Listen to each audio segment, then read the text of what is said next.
The right word may be effective, but no word was ever as effective as a rightly timed pause. Mark Twain. Today, I'm going to show you exactly how to speak up and still keep people listening. You've been there. You state your opinion, and instantly the air changes. People lean back, eyebrows raise, and there it is, that sting in your gut, because you've just been branded as defensive. But what if the problem isn't what you're saying, but how your words hit the room?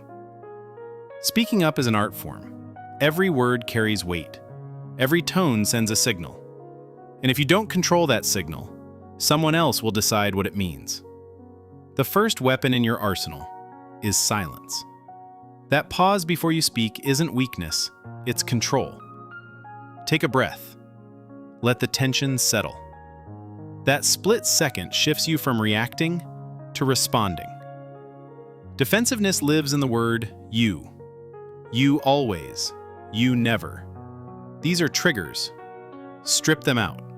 Replace them with I statements.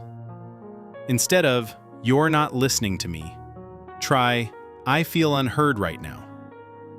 The meaning is the same, but the impact completely different.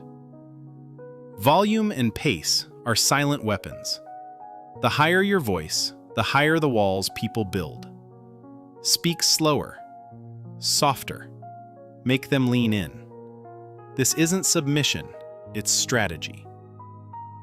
When we feel accused, we explain, and explain, and explain. But every extra word is another chance for misinterpretation. Say it once. Say it clearly. Let silence do the rest. When you master these tools, pausing, removing the you, steadying your voice, and owning your message, you stop playing defense. You take the conversation and the respect back into your hands. If this helped you, share your thoughts, leave a comment below, and subscribe, because your voice deserves to be heard, without apology. Raise your words, not your voice. It is rain that grows flowers, not thunder. Rumi.